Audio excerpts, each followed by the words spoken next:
Welcome to RV Out West. I'm your host, Brooks. My family of four's base camp is located in the beautiful Pacific Northwest, and our RV adventures radiate out from there.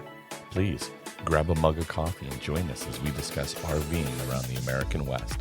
From sweet camping spots, gear and equipment, to tips and tricks, we've got you covered. We are RV Out West. Joining me today is AJ Forget, a chef, writer, photographer, traveler, and dilettante. He is joining us today to talk about his most recent project called Buslife Kitchen, which is a nomadic cookbook for those in schoolies, RVs, and those who choose to live on the road. AJ, thank you so much for joining me today. Really excited to be here. I'm excited to have this conversation with you as well. So tell me a little bit about you, a little bit of your background. I mean, just kind of how you ended up to where you are at this current point. You know, I grew up in a household where food was really important. My dad was a big cook, and all my older brothers loved to cook. So we all grew up really comfortable in the kitchen. But it was never something that I really pursued professionally. I spent my 20s working as a wildland firefighter, and for those in the West, probably most of the people listening to this podcast know a bit about what that's like, but a lot of people don't necessarily understand that means kind of living the road life, you know, all summer traveling around to different fires in different places. And that was probably what originally got me hooked on, you know, being a nomad and spending so much time out in the wild everywhere. But then I, turned 30, and all of that physical work was just too much for me anymore. I had back problems and just couldn't keep up. So I took a step back and decided to get after what was, my desire from childhood, which was to write. And the place that made the most sense for me to do was with my other passion of cooking. So started working on this cookbook, and here we are. These recipes, are these like old school family recipes, or are these recipes that you've developed and curated while just kind of living on the road? Kind of what are some of the histories of some of the recipes that you've assembled in this cookbook? So there are definitely some family recipes in there. I don't think that you can make a cookbook without including at least a few treasured family recipes. But for the most part, it's recipes that I, for familiar dishes largely from a bunch of different cuisines. There are 15 different cuisines, at least in the book, spanning cuisine, all over the globe. What unites them is that they're all developed to be cooked on a 2 or 3 burner stove top in a tiny kitchen. Cuisine for the modern nomad is the catchphrase that I've been using. And what would you say is average time to table? It varies. There's a varied complexity in the recipes. Cool.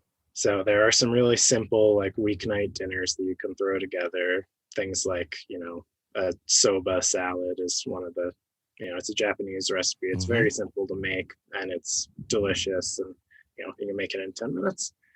But on the more complex end, there are some things that are more feast-oriented, like pumpkin creme brulees. Takes some time. It's a little bit more complex. And then perhaps the crowning jewel of the cookbook is a stovetop roast turkey recipe. Oh, cool. Yeah, the first Thanksgiving in the bus, we did the whole thing with a roast turkey and everything. And, it's a little bit challenging without an oven, but we pulled it off. Tell me a bit about some of your travels then in your school bus. So my fiance, Ayana, and I bought the bus back in October of 2018.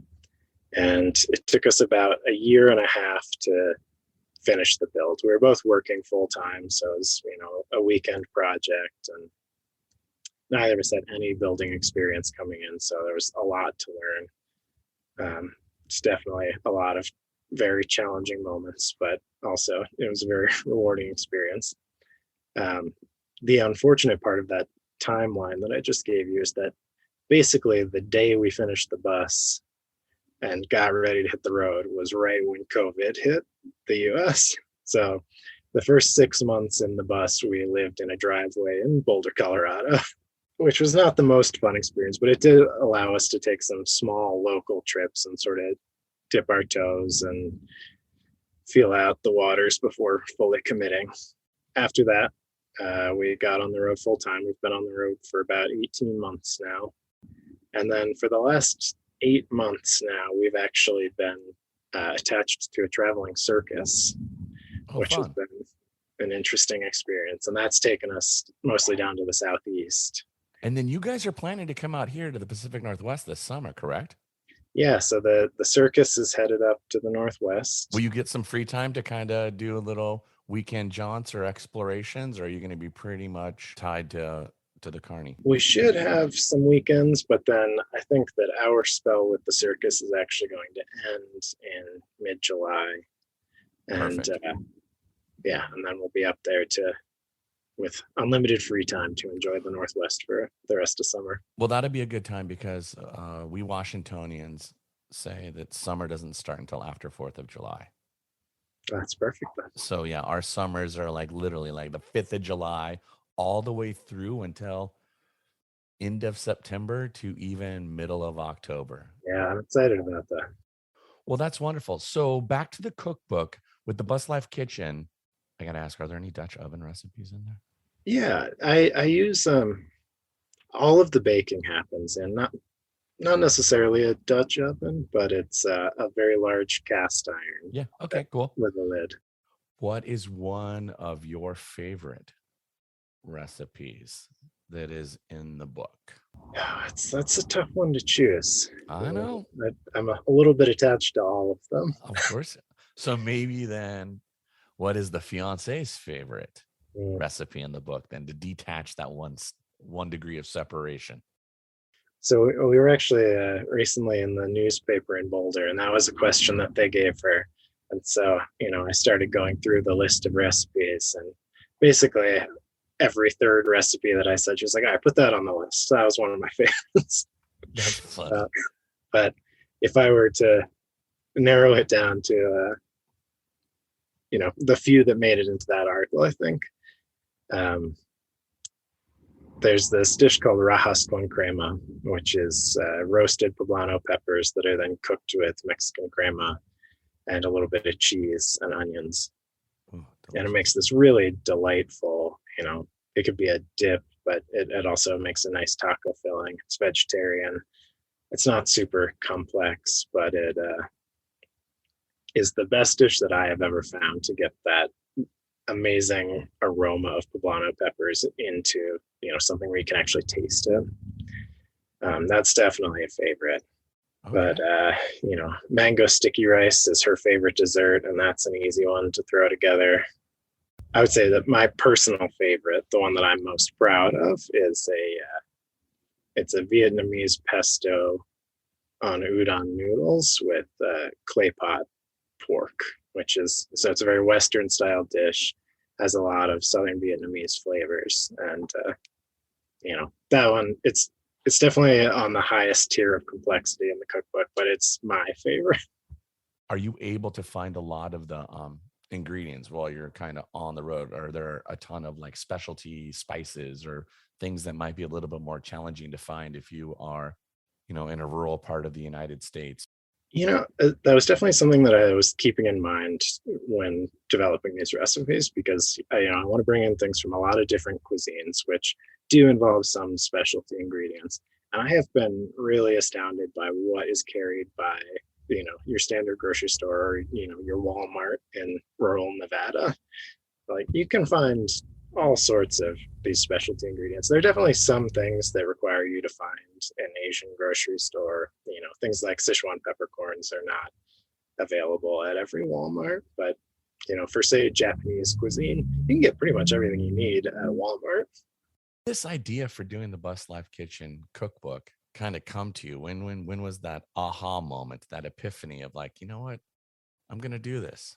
It was kind of a winding path that led me here. So when I first left my career in wildland fire, I started this project called Hook, Rifle, and Spade that was about, learning to hunt, fish, and forage myself.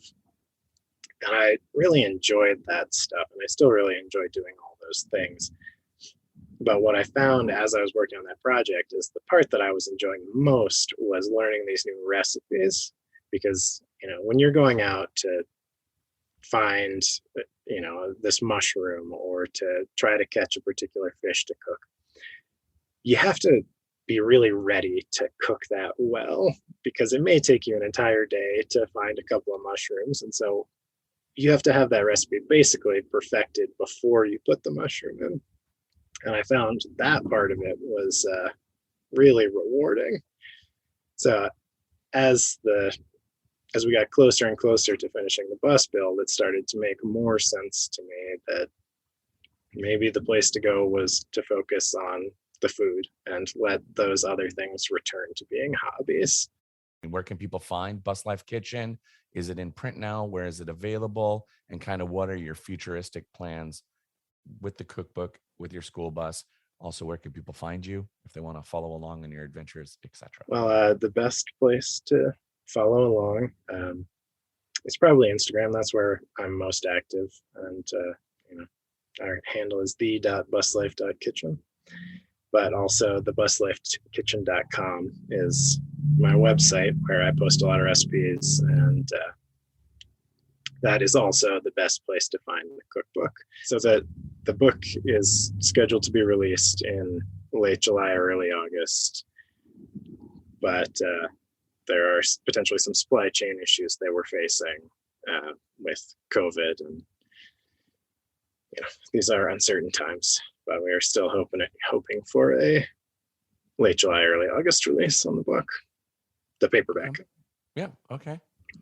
As far as future plans, I've started work on the second cookbook already, which this time I'm focusing on regional cuisines and dishes throughout the U.S. Things that we've discovered on our travels, interesting things that maybe not everybody's heard of, and also just, dishes that I've had in parts of the country that really knocked my socks off. So I'm really excited about that next project. That's well in the future. I've only just started working on that.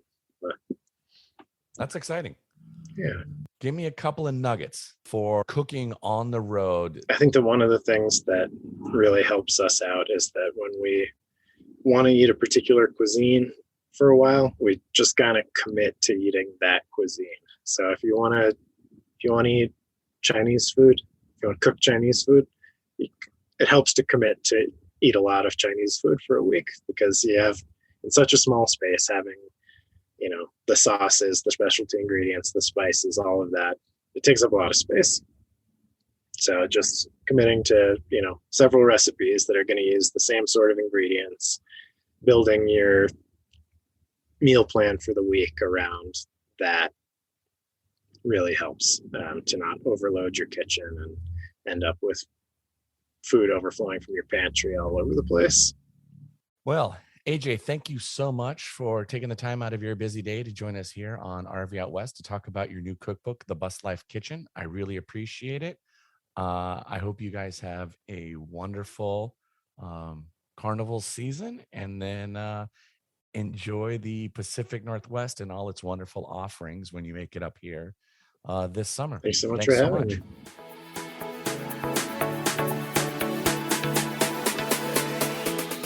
It's time for our pit stop. And today I'm going to share with you about a great little campground in northeastern Washington state, only 8 miles from the small town of Republic, Curlew State Park.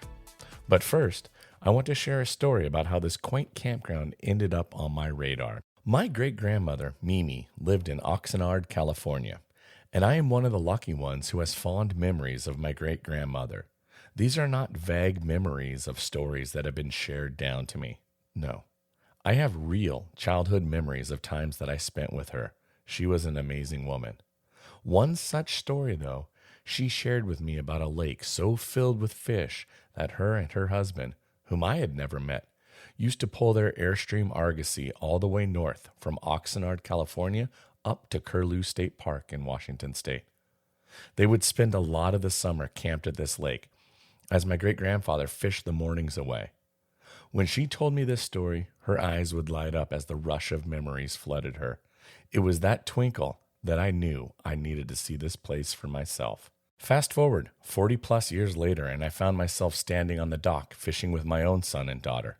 It was pretty magical. We came here in the summer of 2021 during the peak of a heat wave where the thermometer crested 115 degrees Fahrenheit. It was so hot, and the weather really did a number on us and the families that we were camping with. At times, it did make it difficult for us to enjoy the surrounding beauty of this park. I will say that even though we were camping deep in Satan's taint, we were still able to have some good times for fishing, paddleboarding, and evening tournaments of cornhole and washers with our tribe. Curlew State Park is an 87-acre camping park with 25 utility spaces, 18 full hookup sites, and 1 dump station. Maximum site length is 40 feet with limited availability. Most hookup sites will take a 35-foot camping rig. If hookup sites are full, you can camp in the random area and expect a 1 or 2 day wait until one of the hookups is available. I will add that any digital nomads or remote workers looking to camp here, there is zero service in this campground, and there are not a lot of options for places to go and work during the day. You will more than likely spend your time chasing bars of cell coverage and data. This state park has a very mellow vibe. It's on the smaller side of state parks with a focus on the lake and water activities. There is a swimming area just south of the boat launch. While the outside temperature made our time here a challenge, this campground does make for a great host for family reunions or for groups of friends looking to camp next to each other. I do recommend that you take a look and perhaps put Curlew State Park on one of your camping to-do lists and check it out next time you're in Eastern Washington. In our next episode in 2 weeks, I chat with Anna Roth of the Washington Trails Association, and we discuss hiking and trails around Washington State.